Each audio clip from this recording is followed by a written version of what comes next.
S'il vous plaît, présentez-vous.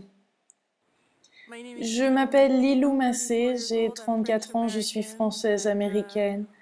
Je suis auteur, éditeur et journaliste web TV. Je voyage le monde, interviewer des personnes qui m'inspirent. Comment avez-vous commencé à interviewer? J'ai commencé en 2006 par poster des vidéos blogs sur YouTube et ensuite j'ai commencé par interviewer des gens et pour pouvoir partager avec tout le monde sur Internet leur savoir, leur sagesse. Et je suis tellement reconnaissante de faire ce que je fais, j'apprécie tellement mon travail et de voyager le monde. Qu'est-ce que vous apprenez de toutes ces personnes? J'apprends tellement.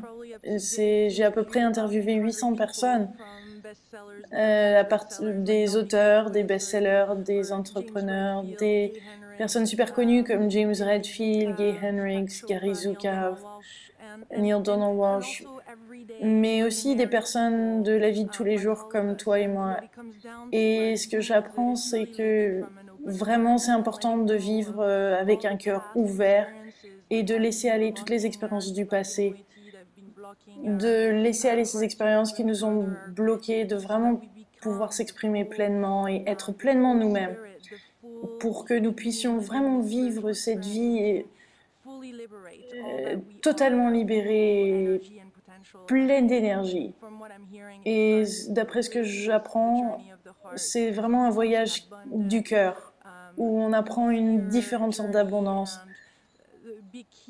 Et vraiment, la clé est de faire confiance et pas avoir peur d'aller vers l'inconnu et d'y aller pleinement, de faire un saut quantique. Et oui, ça demande du courage, mais ça vaut le coup. Et quelle est pour toi la plus choquante des interviews que tu as faites? Ouais, la plus choquante des interviews, c'est vraiment celle avec David Icke et aussi avec Drunvalo Melchizedek. Mais celle de David Icke, dès que ça commence à toucher aux extraterrestres et que, soi-disant, il y a une race qui habite la Lune et qui nous manipule et qui est reptilienne, alors là, c'est un peu plus difficile pour moi. Et quand j'écoute et quand j'ai l'interview, je dois rester vraiment dans mon centre. Mais je l'admire beaucoup car il est lui-même et il exprime ce qu'il a exprimé. Et, et beaucoup de personnes l'aiment, mais peu de personnes le disent en public. Et il apporte de l'information oui, qui est choquante. Et quand il m'a dit ça, j'ai juste écouté. Et ensuite, j'écoute en moi, dans mon cœur, si ça résonne ou pas. Mais je suis vraiment terrienne, donc des fois c'est des fois difficile certaines interviews. Mais je suis ouverte, j'écoute. Qui aimerais-tu interviewer?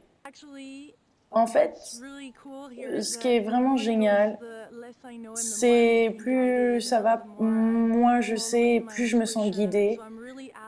Je demande guidance et je demande au Big Boss, l'univers, de me dire ce qui serait bien en ce moment et ce que la Terre a besoin et quel message on a besoin d'entendre.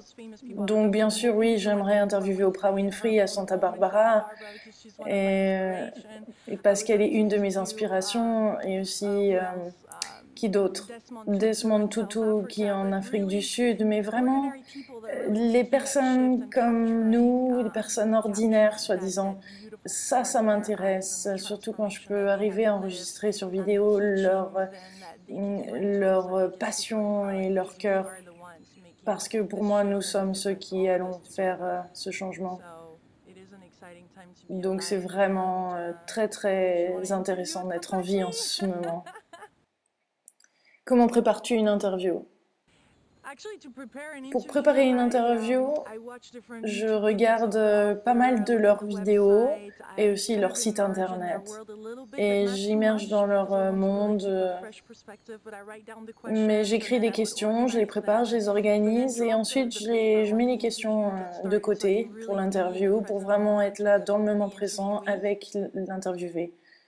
Qu'est-ce que tu fais en dehors de tes interviews? En ce moment, je prépare, tu sais, je monte les vidéos, je les distribue, je les partage.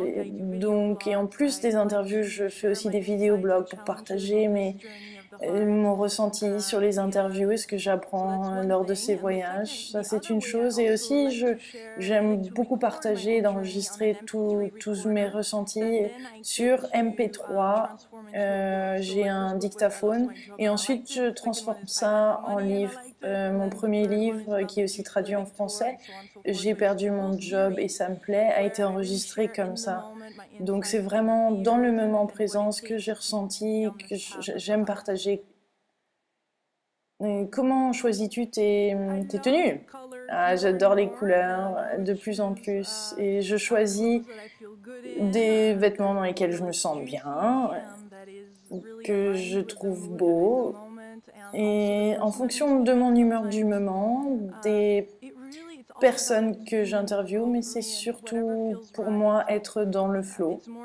Je, je suis de plus en plus spontanée, je passe pas trop de temps à me préparer pour dire la vérité, mais j'adore porter une fleur, surtout quand je suis en Hawaï comme en ce moment. Et pour moi, la clé, c'est vraiment le bijou que je porte, la pierre ou le cristal.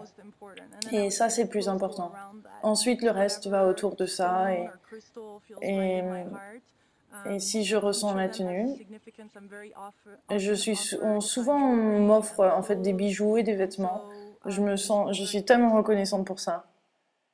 Quel message avez-vous pour le monde? Tu es un co-créateur magnifique et mon message pour toi est qu'il n'y a jamais eu un meilleur moment pour toi de vivre pleinement, d'étendre ta lumière et de vivre dans le cœur, depuis ton cœur.